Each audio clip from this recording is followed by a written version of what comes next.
Le journal Hélène Assabi. Bonjour à tous et merci de nous rejoindre pour le journal. Au sommaire, les acquis de la décentralisation et de la concentration au Togo, c'est l'un des sujets au cœur des échanges depuis hier à Lomé entre différents acteurs du domaine. La rencontre s'inscrit dans le cadre de la journée africaine de la décentralisation et du développement local observé chaque 10 août. Préparatif du deuxième forum panafricain de protection des consommateurs au Togo. Il est question d'identifier des stratégies pour contribuer à l'accélération de la mise en œuvre du marché unique du transport aérien africain MUTA. Et puis mardi économie, vous serez mieux éclairé aujourd'hui sur le blanchiment d'argent. Santé, l'allaitement maternel fait non seulement du bien au bébé, mais aussi à la maman. C'est bien fait à découvrir dans ce journal. Sport football, tournoi qualificatif UFOAB de la Ligue africaine féminine des champions. ASCO féminine vous fait les derniers réglages avant le début de la compétition samedi en Côte d'Ivoire. radiolomé.tg. Auditeurs, une fois encore, bonjour. Les excellentes relations diplomatiques et économiques entre le Togo et la Chine ne cessent de se renforcer. Le président de l'Assemblée populaire de la ville chinoise de Shenzhen a réaffirmé cette bonne coopération ce mardi à Lomé. C'était lors d'une audience accordée par le président de l'Assemblée nationale, Kojo Adeje. L'ambassadeur de Chine au Togo, Chao Wendong, était à cette audience. Nous y reviendrons dans nos prochaines éditions. Et justement, la délégation de la ville de Shenzhen en visite au Togo a procédé à la remise de dons aux populations vulnérables du Grand Lomé. Compte rendu de la cérémonie avec Florent Abi Nafara Noudar. Ce don, composé de 100 sacs de riz, 100 sacs de maïs, 40 cartons de spaghettis, 10 machines à coudre, 20 égreineuses, 30 sémoires et 2200 purificateurs d'eau domestique, a été réceptionné par Tagba Atafeinam, secrétaire général par intérim au nom du district autonome du Grand Lomé. Ce geste intervient dans le cadre d'un partenariat entre la ville de Shenzhen et l'ancienne de Lomé depuis 1996. Pour l'ambassadeur de la République populaire de Chine au Togo, Wedong Xiao, cette coopération est prometteuse et encourageante. Je suis convaincu qu'avec les efforts des deux parties, cette visite deviendra une opportunité pour renforcer les échanges amicaux et promouvoir le partenariat pérenne entre les deux parties et donner un nouvel élan au développement des relations bilatérales sino-togolaises. Shenzhen et Lomé jouissent de larges perspectives de coopération dans les domaines de l'urbanisation, de l'industrialisation, de l'investissement, des échanges humains et autres. Les deux villes Shenzhen et Lomé ont beaucoup de similitudes, d'où leur partenariat. Li Dan, représentante de la Fondation de coopération d'échange de Shenzhen. Il y a beaucoup de similarités entre Shenzhen et Lomé. Elles sont tous des villes à bord de la mer. Et toujours, si une ville est à côté de la mer, elle est toujours très jeune, très ouverte et très tolérante. Puisque depuis la fondation d'une relation d'amitié, Shenzhen et Lomé a fait beaucoup de coopération dans divers domaines. Par exemple, le port de Lomé, une entreprise à Shenzhen, a participé à ce programme. Plusieurs échanges marquent ce partenariat. Tagba Atafeinam Chalim, administrateur civil, secrétaire général par intérim. Lomé avait envoyé lors d'une manifestation à Shenzhen une délégation d'artistes et de groupes folkloriques. Il restait que Shenzhen se déplace à Lomé et cela n'a pas pu être effectif parce que les conseils de l'époque ont été dissous et nous sommes rentrés dans la période transitoire. J'ai négocié avec l'ambassadeur de la République populaire de Chine au Togo et cette négociation a été marquée par une émission en visioconférence au cours de laquelle nous avons discuté avec les autorités de la ville de Shenzhen. Aujourd'hui, l'arrivée de la délégation de la ville de Shenzhen est une réalité de cette négociation. L'ambassade de Chine est prête à jouer le rôle de pont qui lie les deux parties pour faciliter leurs échanges et coopérations au niveau décentralisé. Merci à vous, Nabarana Farah Noudar. Et nous vous l'annoncions tantôt, la journée africaine de la décentralisation et du développement local a été officiellement lancée hier à Lomé. Les acteurs à ce rendez-vous échangent sur divers sujets, notamment les acquis. Bénédicte Kanda. Pendant 6 jours, les élus locaux, les cadres du ministère des enseignements primaires, secondaires et techniques et des religieux vont échanger sur les questions de la gouvernance locale. Les acquis de la décentralisation et de la concentration au Togo tiennent à cœur au ministre de la décentralisation, Awate Hodabalo. Je saisis cette occasion pour adresser mes vifs remerciements à l'ensemble des partenaires, en particulier la coopération allemande, également l'ensemble des participants, pour l'intérêt que vous portez à consolider la réforme décentralisatrice à laquelle le chef de l'État assure un portage politique très élevé et dont la dernière manifestation est bien évidemment l'organisation et la tenue de l'élection des 179 conseillers régionaux. Cette 13e édition constitue une opportunité pour tous les acteurs locaux de débattre des enjeux qui affectent le développement local.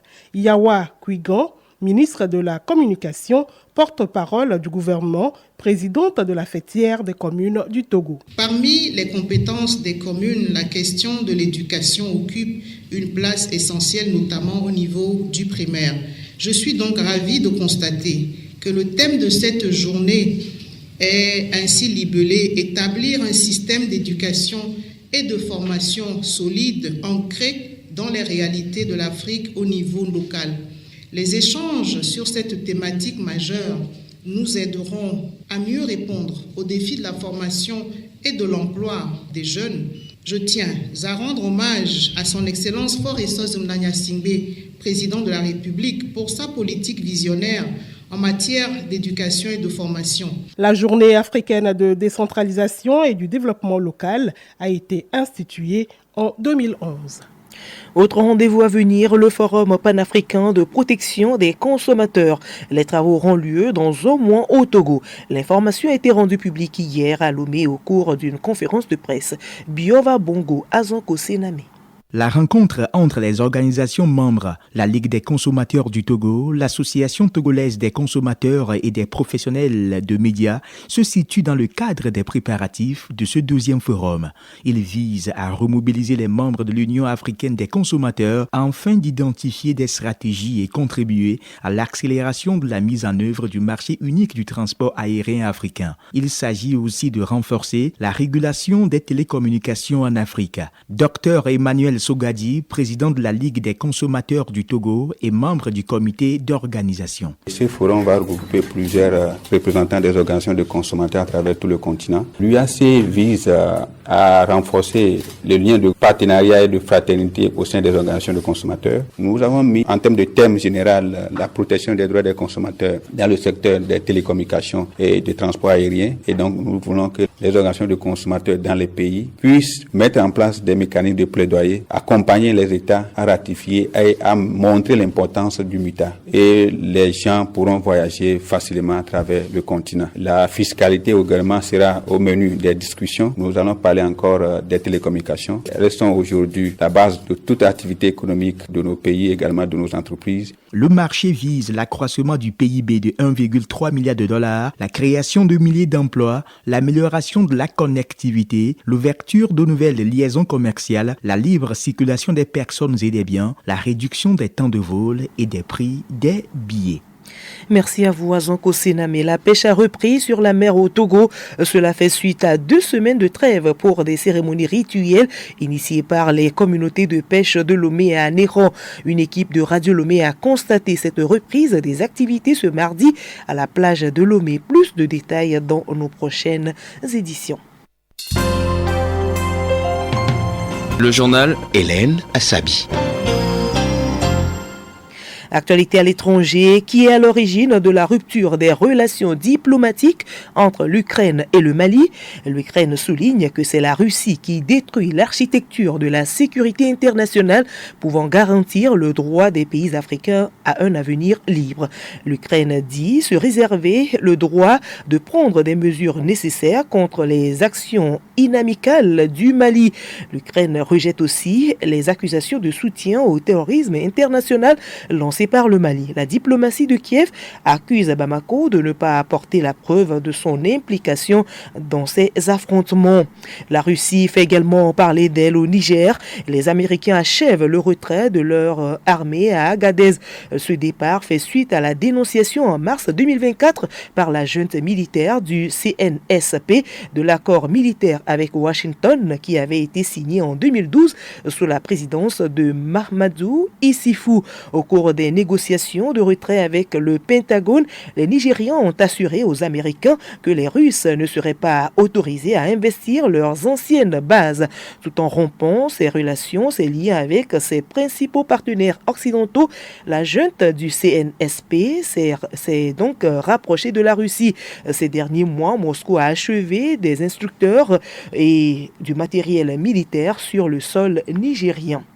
RDC, un rapport publié aujourd'hui, explique les raisons de la résurgence du groupe armé M23 dans l'est du pays. Le document affirme que les causes de la résurgence de la rébellion du M23 sont principalement extérieures à la RDC. Et ce, contrairement à ce qu'affirme le Rwanda, principal soutien des rebelles actifs dans la province du Nord Kivu. Toujours en RDC, le secteur de la santé est touché. Le plus grand dépôt pharmaceutique de Kisangani est dévasté par un incendie. Les premières victimes des ruptures de stock pourraient être les personnes atteintes de VIH ou encore de la tuberculose. L'origine de l'incendie serait un problème de court-circuit électrique.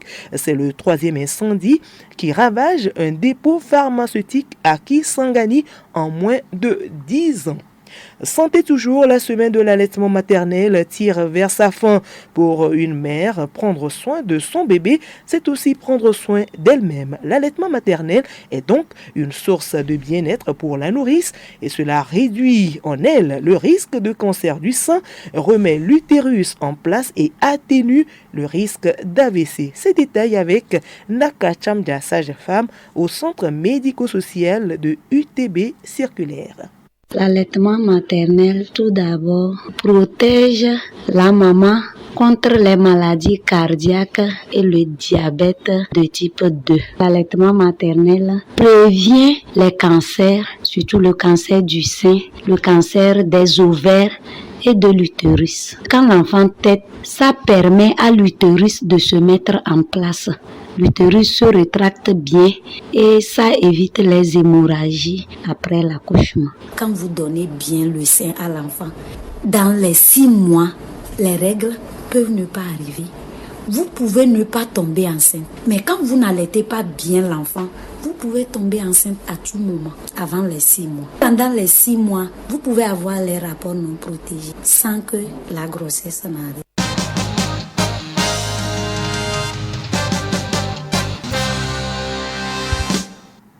Nous sommes maintenant sur la route. Derrière chaque colis, un risque caché. L'excès de vitesse des livreurs. Gros sac à dos sur un engin à 2 roues. On voit ces jeunes dans nos villes rouler à vive allure. Les inconvénients liés au métier de livreur dans ce magazine de Samira Boukari, présenté par Rebecca Kogomna.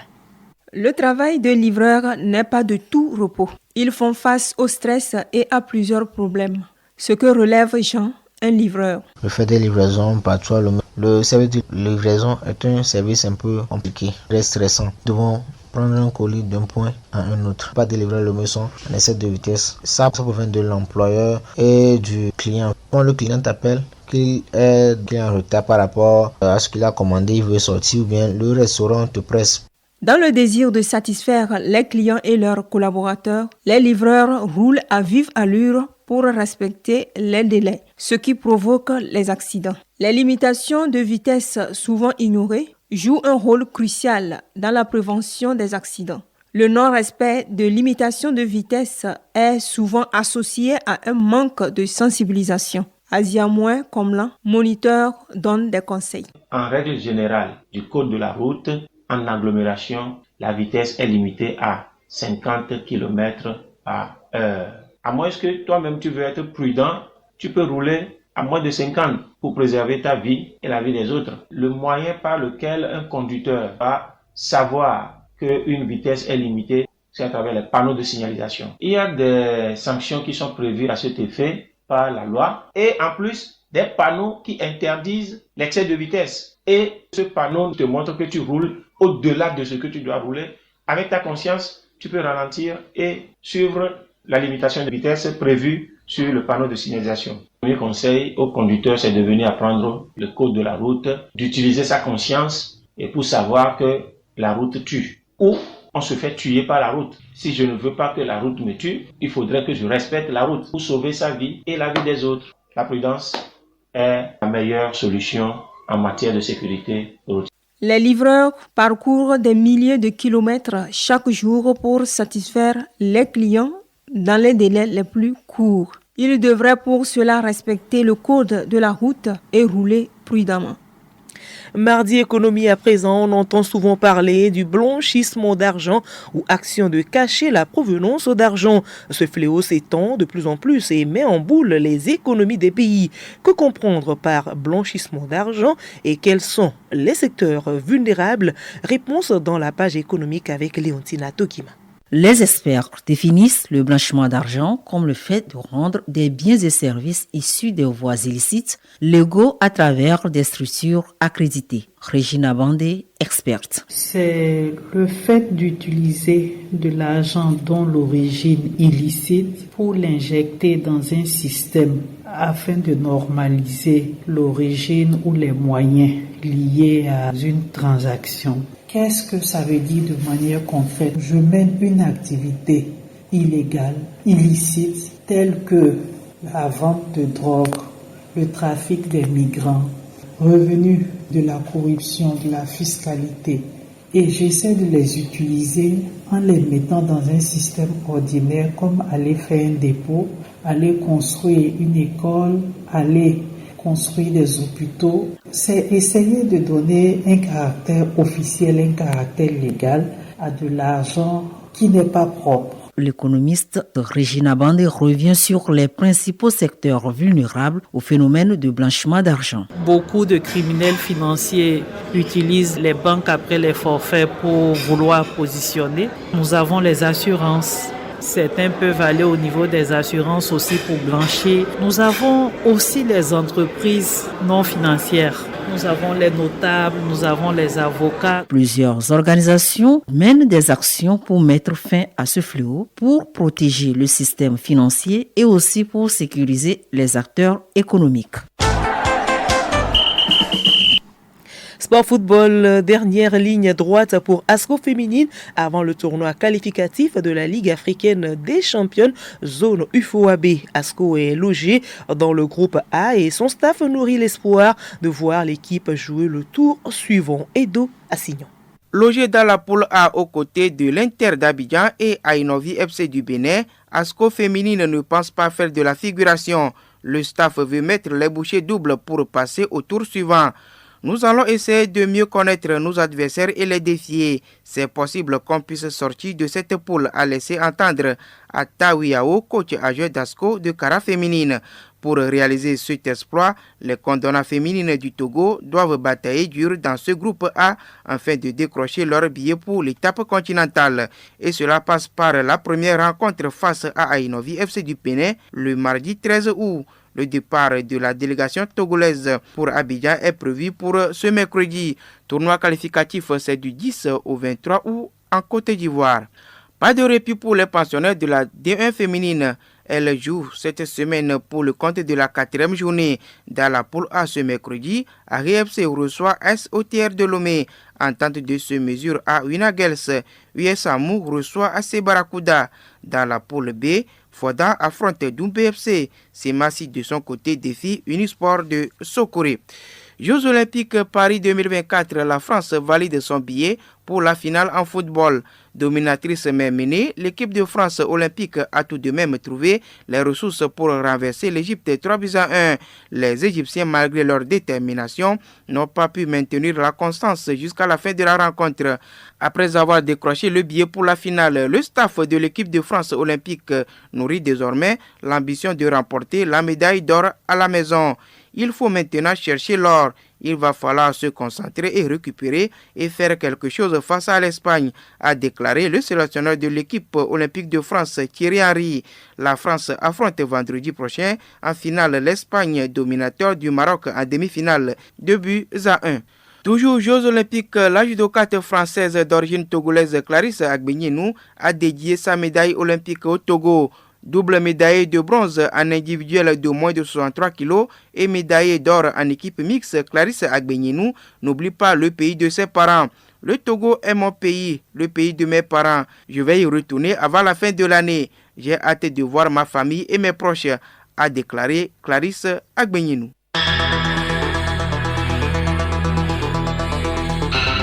Voilà, nous sommes ainsi arrivés à la fin de ce journal. Merci à vous de l'avoir suivi. Le rappel des titres. Le Togo, les acquis donc de la décentralisation et de la concentration au Togo, c'est l'un des sujets au cœur des échanges depuis hier à Lomé entre différents acteurs du domaine. La rencontre s'inscrit dans le cadre de la Journée africaine de la décentralisation et du développement local observée chaque 10 août.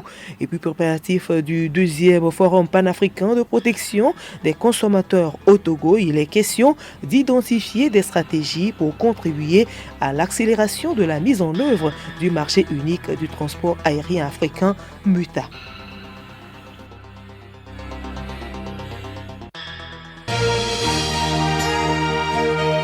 Radio Lomé, boîte postale 434, email radiolomé@radiolomé.tg. radiolomé.tg